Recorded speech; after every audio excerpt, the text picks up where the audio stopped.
I'm French, I live in Paris, and I want to tell you what life in Paris really is like, beyond all the stereotypes. So when I talk to people who dream about moving to Paris, they usually tell me about how the city is so beautiful, the lifestyle's so much better than wherever they live, with a better work-life balance, delicious food, and so much access to culture. And they're not entirely wrong, but they're in for a rude awakening, because if they actually move to Paris, they will obviously see those positive things, but also so many more things that make living in Paris so hard if you're not actually prepared. And here I can't really make this video without telling you first about my unique point of view and why this is so personal to me. I grew up in the south of France. I moved to Paris for college when I was 17, and since then I've lived in 8 countries including the US and the UK, and I've moved back to Paris so many times in between each country. Like, I've had around 10 different apartments here, so I feel I really know a thing or two about moving to Paris and living in Paris. Also, I've been with my American boyfriend Bobby for 8 years now, and it has been so amazing to follow his journey of being more and more integrated into my culture. So I'll be talking about that too as well. Now he's doing so well and I feel he's almost perfectly integrated, but it was not always easy. And I'll tell you what Bobby struggled the most with in a bit, but first I want to tell you what he did so well, which is embracing the city. I feel that when you live somewhere, you have to let yourself be influenced by the city. For example, when I was living in New York City, I was waking up super early in the morning to take a 7 a.m. workout class before going to work. And I was basically always working, always doing something. But in Paris, the lifestyle is pretty different. It's a way more relaxed space, so work is not at the center of every conversation, but there's more of an enjoyment for life. So for example, taking the time to develop some hobbies, to explore the city, to meet up with people. These are things Paris is very much all about. And if you're going to live in Paris and have never lived there before, you should absolutely embrace all the activities the city has to offer. Like here, obviously I'm talking about restaurants and food, but not only. There's so many cultural activities in Paris that you should absolutely try at least once in your life. So go ahead, go to museums, do all the touristy things if you haven't done them yet. Paris is famous for a reason, so I recommend you do just that and you let Paris change you and influence you. For me, one of the main ways I've done that in the past is just by walking around. I feel I always talk about it on the channel, but walking in Paris is so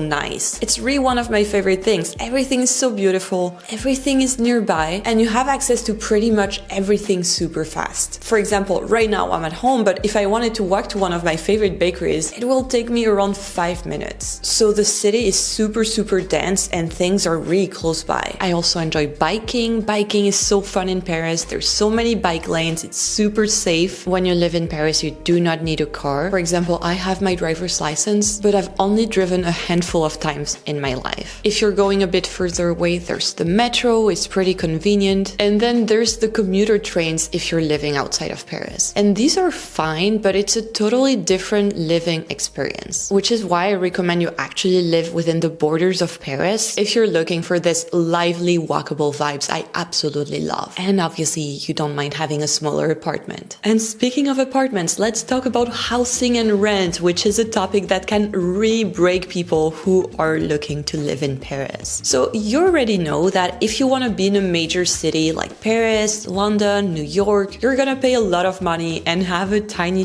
place. But that's not even the worst thing about renting an apartment in Paris. It's actually super hard to rent an apartment in Paris if you're not French, just because of how things work here. So in the US, where I used to live, for example, if you don't pay rent, you get evicted super fast. Like when I was living in New York, we had people who were living in our building get evicted. So one day they had an eviction notice taped to their door, and a few days later, I kid you not, their whole door was bricked, like no one could come in. So in France, tenants have rights, so you cannot just break people's doors, and in average it takes between 6 months and a year and a half to kick someone out if they don't pay. So landlords really want to make sure you're gonna pay rent. So they will go with what they know, so they will ask for a French work contract or a French tax resident who can act as a guarantee for you. So it can be really hard if you don't have that, in particular if you're someone who's not French who's looking to move to France. So if you're just coming for a few months, I'd say it's not worth the hassle. Unless you speak French, know someone who do, or are extremely driven. You should just do short-term rental or sublet instead. But if you do manage to secure an apartment, that's not the end of your troubles. Because you have to know that things are pretty different because buildings are very old and apartments are really tiny. So you want to be picking the right place, otherwise you'll have quite a few issues. So right now our apartment is beautiful and recently renovated and I'm super happy with it. But even with that, the walls are pretty thin in Paris, and it's also very common to be able to directly see into your neighbor's apartment when you're looking out the window. So that's just a normal part of life in Paris, but in the past I've had a bunch of issues with apartments here. Like in one of our old apartments, we had our downstairs neighbors call us and tell us that every time we were taking a shower, it was directly raining in their living room because of a water leak. But anyways, unlike in Emily in Paris, so your neighbors are not gonna be as good looking and friendly as Gabrielle and Camille, so you will actually have to go out and talk to people. And one thing that will make it easier to integrate is speaking French. And for that, I recommend trying today's sponsor, Lingoda. Lingoda is a language learning school with live small group online classes. When Bobby first arrived to Paris, he obviously didn't speak French, and it was hard for him to feel integrated. Since then, he has taken French classes, and I can tell you speaking French has transformed his experience here. He can navigate all his daily life in French, speak French at parties, meet new people in French, and he now truly feels like a local. He has been taking classes with Lingoda for a while, and I recommend you try them. They offer 3 different plans that work with your learning goals. At the moment, they are offering a special discount if you sign up using the link in the description below. So go ahead and start learning French today with Lingoda. So as I was telling you, it's not easy to feel integrated in a new culture. And living in Paris can sometimes feel a bit lonely, especially in the beginning. And online, I see a lot of people saying that Parisians are super inaccessible, that it's really hard to make friends out here, and that overall we're not very friendly. And that's not entirely wrong, but I also think these people sometimes have the wrong approach to making friends.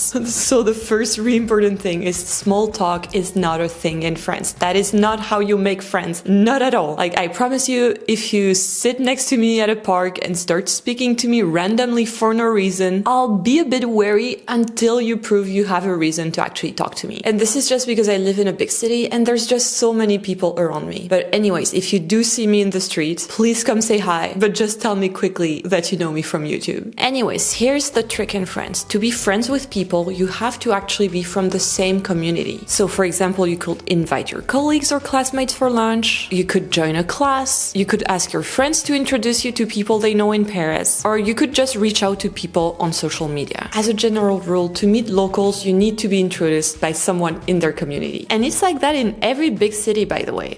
The locals already have their friends and they're already super busy trying to keep up with everyone. So they're not always down to meet people who might leave in a few months. And that was also the case for me when I was living outside of France. So really keep that in mind before you complain that no one wants to hang with you. It's not true. You're probably really great. People want to hang out with you. It's just life in a big city. From my personal experience as well, and this is just comparing my experience in France to my experience in the US, making friends in France takes a bit more time, but once you're in, you're in. You'll be friends with these people forever if you keep in touch with them. For example, with Bobby, we've been together for almost 8 years, and at this point, people from our big friend group really see him as a standalone member from this group. He's not just my boyfriend, he is a friend in this group. I have found that, at least in the US where I used to live, people talk to you more easily, but then this doesn't always translate into longer friendships. In any case, when you're in a new city, most of the people you'll meet at first are either through school or through work. And in Paris, it's pretty easy overall to find a temporary job. For example, if you're a student and you want to work at a cafe, but it is harder to get a full-time contract because of how the workloads work here. To make it short, it's harder to fire someone in France than it is in the US, where I've also worked. So the interview processes can be very long and it can help to speak French. On my side, I've been working for myself for the past 3 years, and I do feel that there's less of an entrepreneurial culture in France than there is in the US. For example, taxes are pretty high for small businesses. There's a lot of admin, which can be pretty hard to get used to. And overall, I found that in Paris, there's less of a community of dynamic self-employed people than there is in New York, where I also spend a lot of time. One thing that I do love in Paris is that life doesn't have to revolve around work. There's a lot of places to hang out and a lot of third places.